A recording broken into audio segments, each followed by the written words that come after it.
저는 이 말씀을 평소에 자주 되새기고 또 암송하고 그렇게 합니다.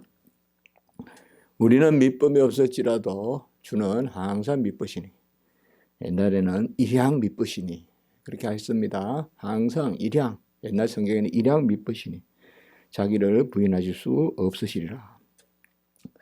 이것은 어떤 하나님께 당의를 요구하는 것이 아니라 하나님 그러해야 하십니다라고 그렇게 하는 것이 아니라 고백이요, 또 의뢰요, 간구의 그런 말씀이라고 할 수 있겠습니다. 전체적으로 디모데전서와 후서에 우리가 내용을 통하여서 특별히 이 후서의 또 1장 그리고 2장 오늘에 쭉 이르기까지 계속해서 우리는 복음과 함께 고난을 받는 것, 또 주의 사역을 감당하는 데 있어서 어떻게 해야 되는가, 그것을 우리가 좀 전제하고 바라봐야 됩니다. 지난주에 새벽에서도 우리가 앞부분 말씀을 봤습니다만 오늘은 12절 후반부터 13절까지 말씀을 볼 텐데요.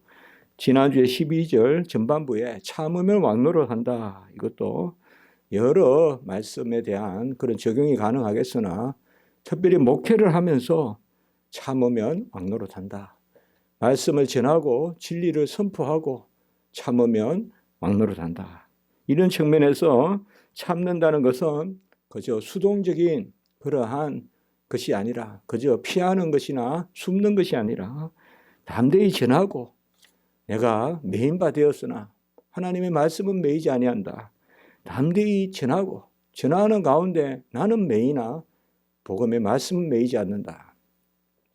우리가 그 말씀이 진리인 것 같아요. 나도 자유롭고 복음도 자유롭고 그렇게 추구되는 것이 아니라 나는 메인바 되고, 나는 사방에 우겨쌈을 당하고, 나는 갇히고, 나는 던져지고, 나는 물에 빠지고 짐승의 습격을 당하고, 이러한 일이 있어도 복음은 메이지 않는다. 달리 말하면 이 두 가지가 바로 사도들에게 또 제자들에게 복음을 전하는 자들에게 주어지는 그러한 고난의 영역이 아닌가, 이런 생각을 우리가 해보는 것입니다. 제가 요한계시록의 말씀을 이번 주에 좀 봤습니다. 계시록의 말씀을 조금 다는 읽지 않고 이렇게 읽어보면서 다시 한번 생각이 든 게, 요한계시록 1장에서 3장까지의 그러한 말씀에서 사도 요한이 밤모섬에 그렇게 유배되고 갇히고 이제 그곳에서 순교하지 않습니까? 그러면서 이제 7 교회의 그 환상을 보고, 또 인자 우리 예수 그리스도의 그러한 환상, 또 그리고 성부 성령 그리고 성자 이 삼일체의 그러한 말씀을 그러한 내용을 담고 있지 않습니까? 근데 요한계시록의 말씀을 보면서 계속 인내에 대해서 나오는 거예요. 인내에 대해서 참으라, 인내. 그 말씀이 계속 7 교회에 주어지는 말씀. 그리고 특별히 빌라돌비아 교회에 대해서 바로 인내의 말씀을 지켰다, 이렇게 빌라델비아 교회를 칭찬하면서 그러고 나오고요. 그리고 제가 참 이 말씀에 아주 지난주 새벽 예배 설교도 생각하면서, 말씀도 생각하면서, 사도 바울은 자기를 어떻게 소개하는가 하면 계시록 1장 9절에 보면 예수의 환난과 나라와 참음에 동참하는 자다, 이렇게 자기를 소개하고 있어요. 예수 그리스도의 예수의 환난과 나라와 참음에 동참하는 자다. 우리가 지지난주의 말씀에 디모데후서 바로 앞부분에 보면 뭐가 나옵니까? 바로 11절에 보면 우리가 주와 함께 죽었으면 또한 함께 살 것이요. 이 말씀은 우리가 지지난주 새벽에 보았잖아요. 그리고 지난주에는 뭐예요? 참으면 왕노릇한다. 그래서 지난주에도 우리가 그런 말씀을 전했어요. 예수와 함께 죽고 예수와 함께 사는 그 가운데 참으면 왕노릇한다. 그러면 요한계시록에서 사도 요한이 바로 예수의 고난과 나라와 참음에 참여한다. 참 이 말씀이 지난주 새벽 말씀과 함께 제게 와닿았어요. 자기를 소개하는데 예수의 참음과 참여한다. 예수의 참음에 참여한다. 그래서 디모데후서 이 말씀도 바로 그리스도와 함께 죽고 또 함께 살고, 그리고 바로 지난주에 참으면 왕노릇하리요. 자, 여기에서 이제 오늘 말씀이 이어집니다. 예수 그리스도와 함께 죽고 함께 살고 참으면 왕노릇하리요. 금방 계시록 말씀에서는 그리스도의 고난과 참음과, 고난과 나라와 참음에 참여한다. 결국 이 말씀이 뭘까요? 그리스도와 함께 죽고 함께 산다는 것이 뭘까요? 여기서 바로 우리 사도 바울은 주를 부인하느냐 또는 주를 인정하느냐 하는 문제로 바로 연결이 됩니다. 우리가 예수 그리스도를 인정하면, 예수 그리스도를 부인하지 않고 인정하면 주님께서도 우리를 인정하실 것이요, 그리하여서 우리가 주의 고난에, 나라에 참여하게 된다. 그래서 참게 된다. 이 말씀인 것입니다. 결국은 우리가 참는다는 것은 다른 것이 아니라 맡기는 것이요, 예수 그리스도를 인정하는 것이죠. 예수 그리스도를 인정하는 것이다. 제가 어제도 어느 전화를 동기 목사에게 하게 됐는데, 동기 목사가 정말 그런 참 애를 써서 목회를 하는 그런 목사예요. 근데 저하고 잘 알지도 못하는데 그래도 항상 좋은 마음을 가지고 서로 대할 수 있는 그런 동기 목사님인데, 아주 그런 진심 어린 그런 이야기로 그렇게 전화를 했어요. 그러면서 혹시 너무 힘들지 않냐 이렇게 조심스럽게 그런 물어보고, 제가 아무렇지도 않다. 그냥 에베네셀, 하나님이 바위를 구르시는 것 같다. 그리고 나는 그냥 옆에 서 있을 뿐이다. 함께 할 뿐이다. 그런 마음이 있으니까 어느 때보다 마음이 즐겁고, 그리고 시온의 대로가 열리는 것 같고 항상 그런 마음이다. 그러니까 왜 괜하게 그렇게 내가 힘들 거라고 생각하는지 모르겠다. 이런 말을 했습니다. 바로 주를 인정하고 내가 굴리는 것이 아니라 예수님께서, 하나님께서 굴리시는, 하나님의 큰 일을 아들을 통하여 이루시고, 역시 지난 주일날 설교했지만 그가 기묘고 모사고 그가 전능하신 하나님과 영존하신 아버지고 평강이고, 그가 나라와 권세고 그가 정의와 공의고, 그게 지난주에 우리가 이사야 9장 6절 7절의 말씀이었지 않습니까? 하나님의 열심, 만군의 하나님의 열심이 이루시리라. 그러므로 주의 일은, 다시 이제 주의 일로, 우리가 디모데 이 전서 후서에서 특별히 후서의 이 부분에서는 고난, 복음과 함께 고난을 받는 지금 주의 일을 하는 디모데에게 권면하는 거잖아요, 1차적으로. 그러므로 주의 일은 다른 것이 아니라 바로 주를 인정해야 된다. 무슨 일이 있든지 간에 주를 인정해야 된다. 이 일이 생기면 내가 할 수 있고 내가 할 수 없고, 내가 하고 내가 안 하고가 아니라 하나님이 하실 수 있고 하나님이 하시고, 이렇게 주를 인정하면 주도 나를 인정할 것이고, 주님이 하신다 그러면 네가 할 수 있다라고 말씀해 주신다는 거 아니겠습니까? 너무 쉽게 말씀을 푸는지 모르겠지만, 주님이 하실 수 있다고 인정하면, 주를 인정하면 네가 할 수 있다라고 우리에게 하시는 거죠. 그러면 그건 내가 하는 것이 아니라 주님이 하시는데, 그것을 네가 했다, 착하고 충성된 종아 잘하였도다. 결국 뭐예요? 산 것도 은혜다. 특별히 우리가 주의 일을 하면서 이 산 것도 은혜다. 성도가 개인의 삶을 살고 또 일상을 영위하는 그 가운데서도 삶이 은혜겠지만, 특별히 주의 일을 할 때, 하나님의 일을 할 때, 진리를 위하여 막 찬송했지만 주의 진리 위에 십자가 군기 하늘 높이 날리고, 주의 진리 위에 십자가 군기 들고 십자가 군기 하늘 높이 날리고, 그럴 때도 주님께서 하신다. 주님을 인정하면 주님이 하시고 주님이 하신 것을 우리가 하신 것으로 여겨주시는. 그래서 특별히 이 직분자에게 상급이 더하다. 그래서 2달란트, 5달란트 먹고 놀자 졸자 그저 땅에 묻어놓고 하나님이 하신다고 하는 그게 아니라 내가 수동적으로 소극적으로 가만히 있는 것이 아니라 그리고 믿음이라고 하는 것이 아니라 하나님이 하시는 그 일 가운데 내가 2달란트, 5달란트 주는 해치지 않은 곳에서 모으시고 심지 않은 데서 거두시지만 그러나 종을 움직이셔서 주의 일을 이루신다는 이 하나님의 사역에 놀라운 그 비밀을 그렇게 알고 주의 일을 하는 그 문맥 가운데 오늘 말씀을 읽어야 된다. 우리가 전체적으로 그리스도인의 삶 가운데 신앙 가운데 우리가 주를 인정하면 주도 나를 인정할 것이요 우리가 주를 부인하면 주도 부인할 것이라는 이 큰 말씀의 적용도 있지만 우리는 좀 더 이 문맥에서는 주의 일을 감당하는 더 좁게 본다면 목사가 디모데 목사가 이 교회를 섬기는 그 가운데서 주를 인정하면 주도 너를 인정할 것이요 라고 이렇게 이야기하고 있습니다. 우리는 보통 보면 어려울 때 기도한다라고 하지만 힘들 때 기도한다고 하지만 또 달리 생각해 보면 그것도 아니에요. 인간이 힘들고 인간이 어려우면 기도하는데 아주 어렵고 아주 힘들면 아예 바뀌어요 마음이. 아예 바뀌어요. 아예 포기하고 다른 데로 마음을 쏟아버린다.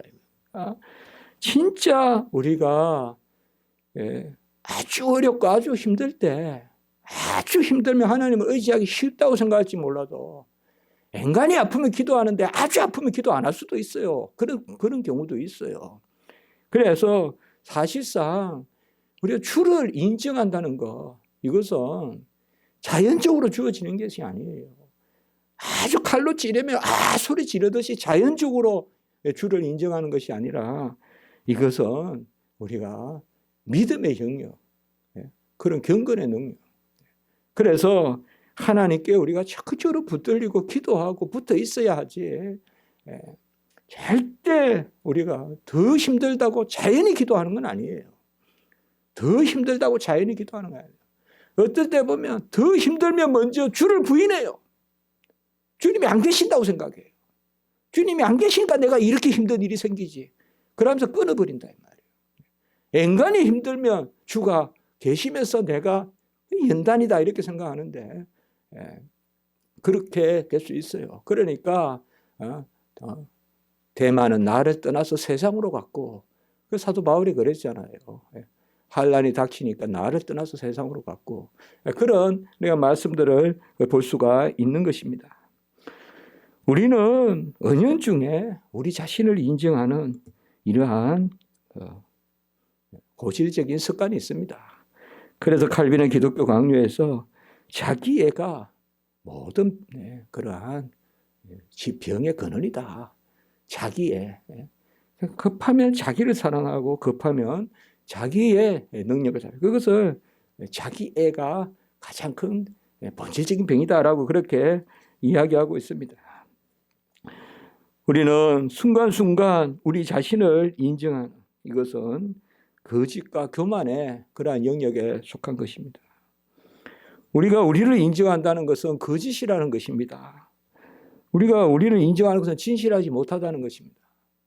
더 나를 내려놓고 회개하고 나는 안 된다라고 하는 그 영역에서 나를 인정한다는 것은 거짓이라는 것입니다. 아무것도 할 수 없는데 할 수 있다고 생각하고 틀린데 옳다고 생각하고 그것은 거짓이고 즉시 그것이 바로 교만이라는 것입니다. 교만은 결코 진실한 데서 나올 수 없고 거짓에만 교만이 깃들고 우리가 진실하다면 나를 쳐서 복종시키면 겸손해지는 거지. 그래서 우리가 옛사람을 부인해야 새 사람이 되고 항상 옛것을 부인해야 하나님의 것에 새 것에 우리가 최근에도 말씀을 나눴지만 새 일, 새 것, 이 새라는 말은 뭐냐? 창조적인 것이다. 내가 뭘 해서 하는 거 그건 새라는 거 아니고 새 일을 행하셨다. 새 것이 되었다. 이것은 새로 만들어 주시는 영역이다. 내가 뭘 할 수 있어서 하는 것이 아니라. 그래서 주를 인정한다는 것은 어떤 나의 여건과 인과관계를 따져서 인정하는 것이 아니라 바로 주님께서 전적으로 권능을 이루신다. 이러한 측면에서 우리는 아무것도 할 수 없고 우리는 우리 자신도 스스로 일관성을 가질 수 없는. 그래서 13절에 보면 미쁨이 없을지라도 우리는 미쁨이 없을지라도 주는 항상 미쁘시니라고 이렇게 말씀하고 있습니다. 미쁨이라는 말은 참 좋은 말이지 않습니까? 우리나라 말에. 그래서 미쁘신 주, 신실하다라는 말과 같습니다. faithful, 영어로 faithfulness, 미쁨, 신실하다. 신실함이란 말과 같이 우리가 쓸 수 있는 그 단어입니다. 우리는 미쁨이 없다라고 사도 바울은 여기에서 말씀하고 있습니다. 한마디 안 돼 이 말이죠. 안 돼. 우리는 이라고 했습니다. 나도 안 되고 너도 안 돼. 사도 바울도 안 되고 디모데도 안 돼. 우리는 미쁨이 없어. 뭐 사도 바울하고 디모데가 서로 서신 받으면서 뭐 우리가 할 수 있어 이렇게 하는 게 아니라 우리는 미쁨이 없어. 우리는 수시로 변하는 그런 존재입니다. 뜻도 변하고 상황도 변하고 조건, 능력도 변합니다. 뜻이 일정치 않습니다. 수시로 우리가 변합니다. 제가 제 자신을 봐도. 그리고 상황이 변하면 아무도 모릅니다. 상황이 변하면 어느 상황에서 뭐 어떻다 이렇게 우리가 말하는 거지 모든 상황에서 그렇다라고 말하는 것은 사실 우리가 힘듭니다. 어느 상황에서 착하지 모든 상황에서 착하다 알 수가 없습니다. 우리는 상황에 이 가변적인 상황에 우리 스스로를 어떻게 대처할 수가 없습니다. 무슨 일이 일어날지 모른다는 것입니다. 무슨 일이 일어날지 모른다는 것입니다. 그 일이 일어났을 때 내가 어떻게 해야 되는지 또 모른다는 것입니다. 내가 과연 그것을 견디고 있을지 아니면 내가 그냥 꾀를 내서 피할지 아니면 내가 어떻게 보면 죄를 지을지 우리가 우리 자신은 모른다는 것입니다. 상황이 변하면 모른다는 것입니다. 좋을 땐 좋은데 나쁠 땐 모른다는 것입니다. 어떻게 될지. 좋을 때 좋은 거야. 맑은 날 뭐 좋은 거야. 누가 돼요. 굳은 날이 어떠냐 그걸 봐야 되는데. 그리고 아무리 우리 뜻이 일정하고 또 상황에 따라서 우리가 아무리 변함이 없다 해도 조건이 안 된다는 것입니다. 이 조건은 능력이라고도 할 수 있겠죠. 제가 설교문을 쓰면서 참 이 말씀은 여기 지금 하나님의 미쁘심과 우리의 미쁨이 없음을 정확하게 지금 구별하는 말씀이거든요. 어떻게 보면 이 두 개가 같이 고백돼야 된다는 거 아니겠습니까? 자기의 애를 고백하고 자기의 미쁨을 고백하는 자는 주의 미쁨을 인정할 수 없는 사람 아니겠습니까? 역으로 주님의 미쁨이라는 것이 뭡니까? 주님의 미쁨은 언제나 변함이 없고 언제나 뜻한 대로 이루시고 그 이루신 게 선하고 그리고 언제나 이루실 수 있고 전능하시고 그것이 바로 하나님의 미쁘심 아닙니까? 우리도 미쁘고 하나님도 미쁘고 이렇게 일을 하는 게 아니라 우리는 미쁨이 없을지라도 딱 단정해 버립니다. 디모데야, 우리는 일정치 않아. 우리는 우리 자신을 신뢰할 수 없어. 우리는 미쁨이 없어. 역으로 말하면 우리가 미쁨이 없다는 그 전제하에 하나님의 미쁘심이 역사하는 거예요. 내가 뭘 할 수 있다. 내가 뭘 할 수 있다. 디모데야 나를 믿어. 나 바울을 믿어. 이렇게 하는 게 아니고 또 디모데야 내가 너를 믿어. 이렇게 하는 것도 아니고 우리는 미쁨이 없어. 우린 뭐 할 수 없어. 사람이 어떻게 알겠습니까? 고난을 견디는 정도를. 어떻게 알겠습니까? 생활에 고난도 있을 수 있고 어떤 타인을 통한 어떤 그러한 정서적인 고난이 있을 수 있고 또 실제로 육체적인 고난이 있을 수도 있고 우리가 얼마의 태장을 견딜 수 있을 것이며 얼마의 하사를 견딜 수 있을 것이며 누가 알겠습니까? 무슨 불을 견뎌서 우리가 다니엘의 세 친구 같이 뭐를 말을 할 수 있겠습니까? 그러나 우리가 고백할 수 있는 것은 나는 믿음이 없다. 서로 그때 나는 정말 신앙에 있어서조차 연약할 수 있다. 그러나 나를 사랑하시는 하나님은 믿으시다.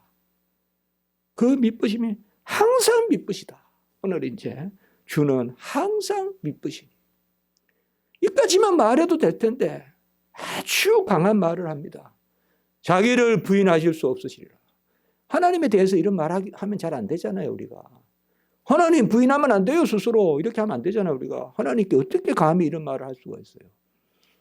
하나님은 어떻게 하실 수 없다. 이 당위성을 하나님 앞에 어떻게 우리가 이야기하세요, 사도 바울이. 그러나 이것은 아까 말씀드렸듯이 고백의 영역에 들어간다. 주님은 주님의 속성상 불변하시고 영원하시고 다함이 없으시고 전능하시기 때문에 주님은 속성상 믿음이 없으실 수 없다 이 말입니다. 그 강한 고백입니다. 이건 속성입니다. 주님의 속성에 대한 고백입니다. 주님은 도무지 믿음이 없으실 수 없다. 주님은 항상 믿으시다. 그런 주님이 아니면 주님이 아니다. 처음부터. 이것은 이렇게 조건을 이야기하는 것이 아니라 그래서 정말 절대적 당위성. 하나님은 변하시면 안 되시고 하나님은 신실함이 없으시면 안 되시고 하나님은 믿으심이 없으시면 안 되시고 그러므로 하나님은 부인되실 수 없고 하나님은 마땅히 인정되셔야 되고 그것이 자기를 부인하실 수 없으리라. 저는 이 부분을 읽을 때마다 항상 조금은 가한 이야기 아닌가. 하나님 그렇게 하실 수 없습니다. 이렇게 말한다면 그게 얼마나 가한 이야기예요. 하나님 앞에서. 하나님 스스로 부인하실 수 없습니다. 이렇게 말한다면. 그러나 이것은 고백의 영역이다. 고백의 영역이다. 어떻게 보면 우리가 어떻겠어요. 내가 견딜 만한 고난은 견디다 칩시다. 더 어려운 고난이 있을 때 하나님은 변함없으시죠. 하나님은 변함없으시죠. 하나님 변하시면 안 돼요. 이렇게 외치는 거란 말이에요. 지금 하나님 부인하시면 안 돼요. 하나님은 부인하실 수 없으시리라. 하나님은 자기를 부인하실 수 없으시리라. 그거예요. 이게 우리는 믿으심에 대해서 여러 가지로 말씀하지만 우리 십자가지기 교회는 자주 그렇게 나눴죠. 믿으심은 변함없으심과 전능하십니다. 아무리 우리가 변함없는 마음, 이 세상에서 가장 변함없는 마음은 부모의 자식을 향한 마음일 것이다. 엄마의 딸을 향한 마음일 것이다. 그러나 그것도 우리가 무능하며 딸아 걱정 마 내가 있어. 그래서 여행을 보는 아이가 그 다음날 뉴스에 깔아앉는 뱃속에 있다 이 말이에요. 그래서 그 엄마는 어떻게 할 수가 없는 그 딸을 지키겠다는 약속을 딸아 걱정하지 마 내가 있잖아. 아빠가 있잖아. 우리 그런 말 잘하잖아요. 아빠가 있잖아. 걱정하지 마. 그러나 사실 그 아빠가 언제 꼬꾸라질지 언제 쓰러질지 아무도 모르잖아요. 우리는 변개할 수 우리는 변하죠. 당연히. 어떤 것도 변하죠. 그러나 안 변한다고 쳐도 그것도 안 되지만 능력이 없잖아요. 바위가 굴러서 딸을 덮친다고 해서 내가 바위를 어떻게 막습니까? 그냥 보고만 있지. 안 그래요?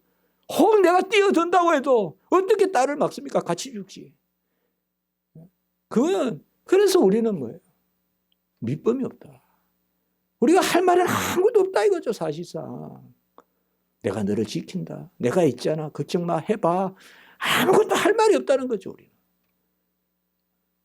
그래서 우리는 우리를 부인해야 되고, 주는 항상 미쁘시고, 주는 뜻하신 적 이루시고 이루신 적 선하고, 그것을 생각합니다. 우리가 주의 일을 할 때 고린도후서 1장 18절에 보면 하나님은 미쁘시니라 우리가 너희에게 한 말은 예하고 아니하라 함이 없노라. 저는 이 말씀 항상 같이 생각합니다. 하나님은 미쁘시니라 우리가 너희에게 한 말은 예하고 아니라 함이 없도다. 이건 하나님의 미쁘신 가운데 예가 있다. 그것이 바로 뭐예요? 바로 하나님의 말씀은 그리스도 안에서 예가 되니 우리가 아멘하여. 이 결국은 전부 뭐냐면 하나님의 신실하심으로 미쁘심으로 이루시니 그 아들을 보내서 예 순종하게 하셨으니 우리는 그저 아멘하여. 이게 고린도후서 1장 18절 그리고 1장 20절. 제가 자주 우리 교회는 이 말씀을 나눕니다. 이러한 은혜가 우리 가운데 있기를 원하고, 우리는 끝없이 부인하고 자기를 부인하고 여호와를 인정하고 그 자리에 나아가면 좋겠습니다. 기도드리겠습니다. 거룩하고 자비로우신 하나님 아버지, 우리는 여호와를 의뢰하고 인정하는 것조차 여호와의 우리에게 주신 믿음의 선물이 아니면 불가할 줄 믿습니다. 우리는 악하고 약하고 깨가 많아서 아버지여 의지하는 것조차 깨를 냅니다. 전적인 의뢰 가운데, 전적인 맡김 가운데 하나님 앞에 나가게 하시고 그리스도의 고난과 나라와 참음에 참여한 그 사도 요한의 고백이 우리의 고백으로 있게 하시고, 우리 교회 오늘 한날 예배 가운데 은혜 위에 은혜를 베풀어 주시고 모든 오가는 걸음 함께 하시고, 우리 교회가 여호와의 영광에 임재하여 찬송에 가득한 역사요 하나님의 말씀을 부유하게 내려받는 오늘 한날 되게 하시고, 여호와께 올려드리는 할렐루야 아멘의 찬송이 가득 찬 오늘 한날 되게 해 주시옵소서. 우리 자신을 다 부인하고 내려놓사오니 여호와여 여호와의 뜻을 이루어 주시옵소서. 우리를 불쌍히 여겨 주시옵소서. 주 예수 그리스도 이름으로 감사하며 기도드리옵나이다. 아멘.